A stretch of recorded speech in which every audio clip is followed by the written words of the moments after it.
Welcome to the Blue Cafe. We offer stories of infidelity, betrayal, and redemption. Please like and subscribe. Cheers. Now, on to today's story.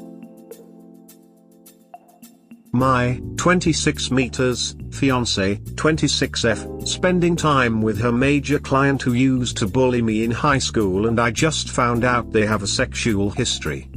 This is a little bit on the long side, but I think it will help to have the backstory to understand the situation today.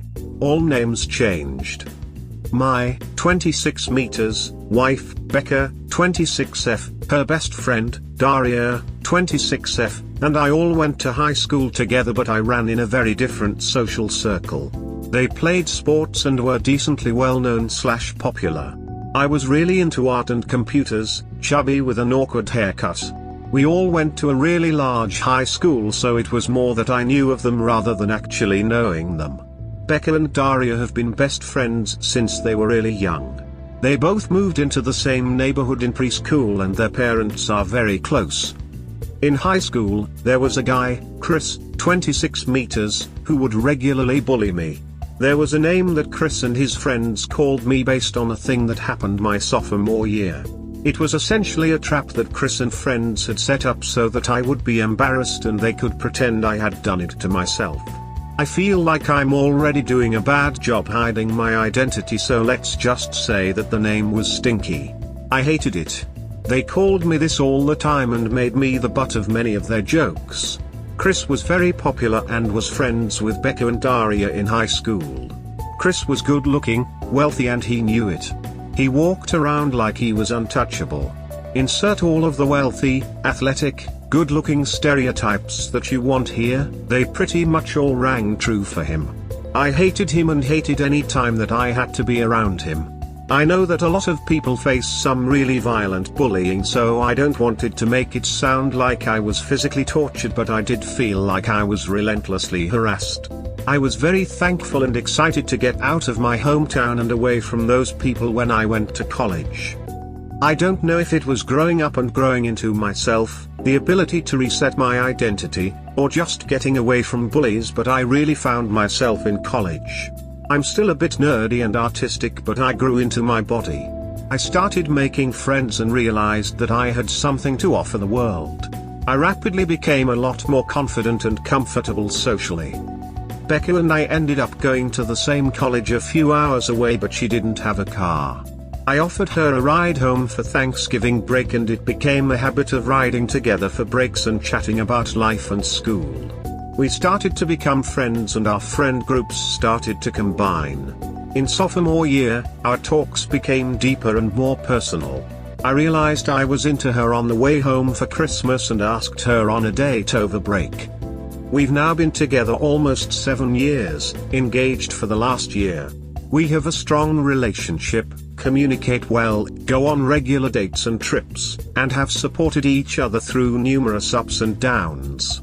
We have had our fights over the years and even did some counseling together for about a year. I was bringing my parents' passive-aggressive style of fighting into our relationship, and she was assuming I was criticizing her all the time because of her mom's shitty behavior. We've found those times to be challenging but helpful in the long run. I love this woman and am excited to get married and spend our lives together. Becca and Daria reconnected after college and now own a business together that plans events and helps connect people and businesses to local food, drinks and experiences. Their business really took off in the year before COVID, and they've been slowly but steadily growing back as things have been opening up. They have started to enter into a number of exclusive contracts with event spaces and restaurants/breweries. In a market where things can turn quickly, these deals are super important to them as they provide a lot of security for their company. Becca came home about 2 months ago really excited about a new brewery exploring an exclusive deal. About a week later, the brewery signed and there was a dinner to celebrate. Becca asked if I want to come and meet the team from the brewery. She told me that I might have met the owner before, but I guess I didn't think to ask who it was because I didn't know who it was going into the dinner. If you're still with me, you can probably guess who the brewery owner is. I was sitting at the table with Becca waiting for the rest of the group to arrive when Chris came through the door, walked up to the table, greeted Becca and then turned to me and said, "Hi Stinky." I was immediately confused and angry. She knew that I knew Chris and she knew that he had harassed me throughout high school. She didn't mention at any point prior that he was the owner of the brewery and that she was working closely with him. I got through dinner, but on the way home, when I asked why she didn't tell me, she blew it off as though it was water under the bridge, that I had changed and I should understand that Chris had changed too. I was still upset but tried to let bygones be bygones. Over the next couple of weeks, it was clear that Daria and Chris were becoming romantically involved with each other. Becca and I usually spend 2/3 nights a week with Daria, whether going out or simply watching TV at our house or hers. We often joke that we're a throuple, but to be clear, that is not the case and what we have is strictly platonic. Over the last month or so, Chris started showing up to nights out and even came over one night to Daria's house when we were hanging it and watching TV. I've tried to be open to a new Chris, but he seems like he's the same overly macho, trying too hard to be alpha jerk he was all those years ago. I tried to bring up to Becca that the casual relationship between Daria and Chris is probably not good for their business. While Becca agreed, she felt like she couldn't tell her friend to not date or sleep with someone. Last week, Becca invited me along to an industry event. I got there to unfortunately find Chris is there as well. I try to be friendly and nice. We get a table for the four of us and have some drinks and food. At one point, the girls leave to network with a couple of potential clients.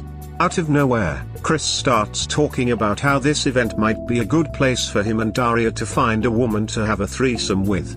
Caught completely off guard, I ask him what he's talking about and he says that him and Daria want to have another threesome and that I should know all about that.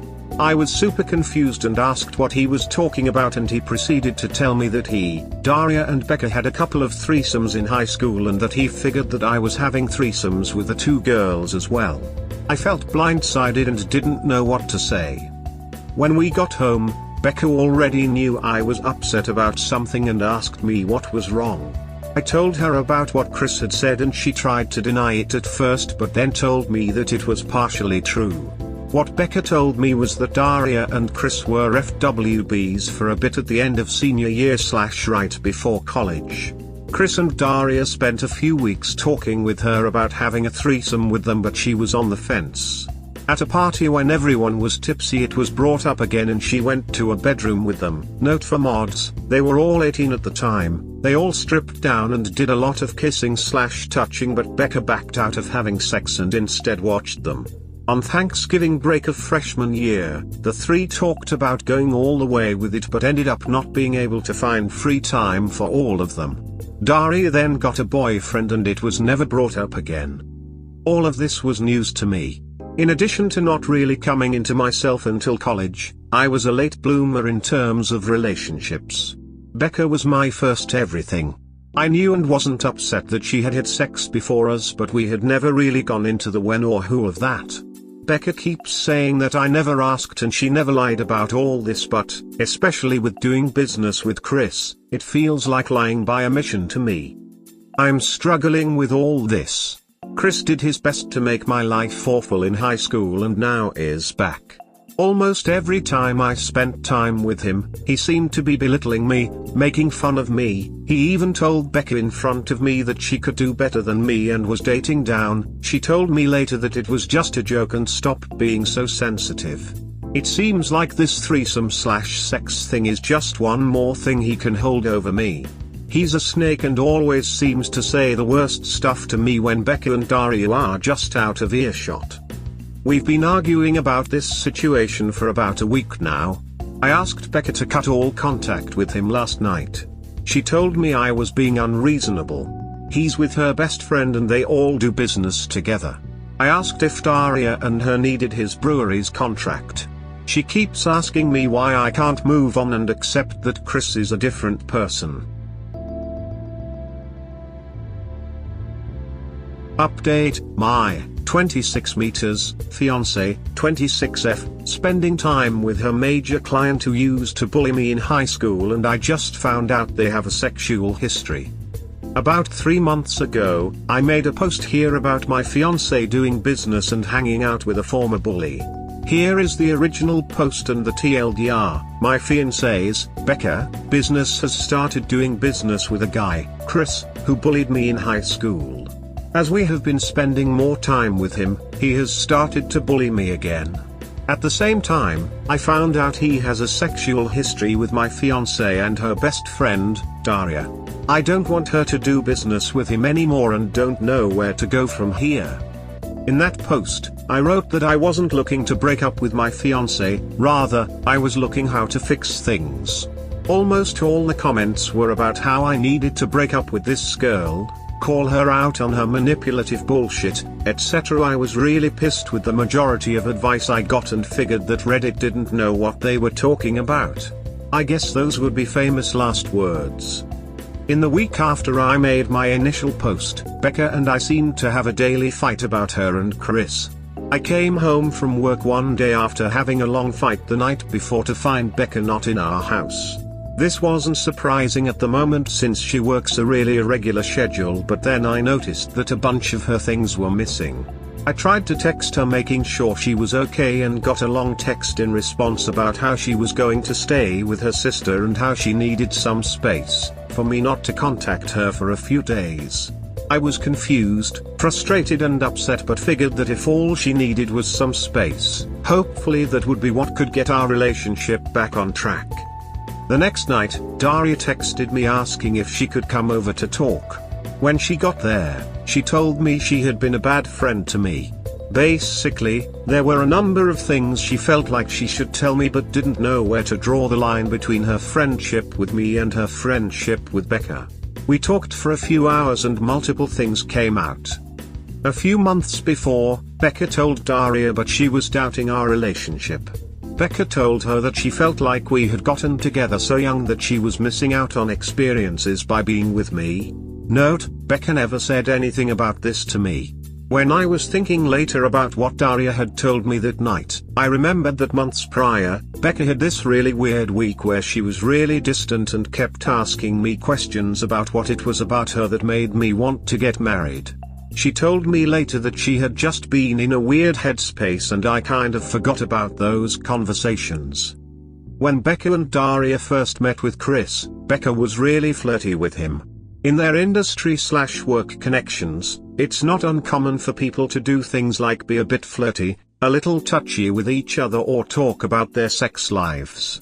This was always something I found weird/uncomfortable but knew it to be a culture of the industry. But in this case, Daria said it went enough with Chris that she noticed it as strange. Once Daria told Becca that she had started hooking up with Chris, Becca would regularly ask for details, so much so that Daria told me she started lying to Becca, saying that their hookups were happening less frequently than they actually were so that she wouldn't be hounded for details.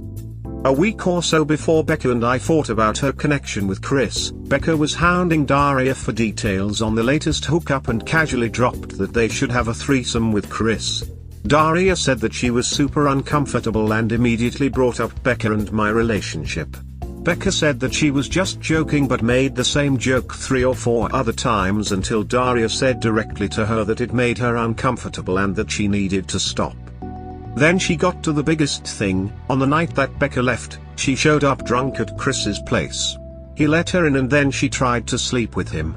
I guess Daria was in the bedroom or something because after a bit Daria came out to see Becca trying to grab at Chris, so they worked together to kick her out. Angry, sad and confused, I packed my shit and left our place. I didn't want to be there in case she came back, so I stayed with a friend for a bit. I didn't try to reach out to Becca and didn't hear from her either. About 2 weeks after Daria came to talk, my mom passed away. She had had a stroke years ago and had been declining for a long time. Her passing wasn't unexpected, but that didn't mean that it wasn't super hard. It was always just me and mom growing up. I was struggling a lot and felt so alone. I almost called Becca a number of times. The day of the funeral, Becca showed up. At first I was happy to see her. She was by my side much of the day. I was thankful she was there. Things felt normal with her there, I felt secure. It felt like we were together again, a team again. Then, when people were coming up to me after the burial, Becca said to one of my old neighbors about how sad we were, how hard it's been on us and how we've needed to rely on each other. It was as though there was fog in my head that instantly lifted. I started flipping out on her. In hindsight, I feel bad about the scene that I caused at my own mom's funeral. But I couldn't believe she was pretending that we were together, that she had been supporting me and that she hadn't tried to duck another guy a couple of weeks before. I was really happy that my cousin stepped in and told her to leave. I blocked her on everything. Since my fiance and mom were the only things keeping me in that area, a little over a week after the funeral, I packed up and moved to the East Coast where my cousin lives. I've been here for a little under 2 months. I wish I could say that I'm in a job making a lot more money or that I have a hot new girlfriend, but it's been a bit of a struggle to settle in. I'm in my same job, working remotely, but do need to travel to my home city every few weeks. I feel anxious there, worried that I will run into Chris or Becca. My cousin has tried to be welcoming and I'm thankful he's given me a landing pad as I've looked by my own place here, but him and his friends are older and they mostly are focused on family life/kids, so it's been hard to make friends. I've signed up for a volleyball beer league though this fall, so hopefully there's some good people there. I want to thank this community for giving me the hard truth. I've had plenty of DMs checking in on me, which I'm most thankful for. This last season has been probably the hardest and darkest of my life, but I feel decently hopeful for what's ahead. TL/DR, she wanted to sleep with him but was fine pretending to be there for me when my mom passed. I dropped her and moved away. Edit, formatting is hard. We hope you have enjoyed today's episode. Please comment, like and subscribe. Cheers. Have a wonderful day or night, wherever you are.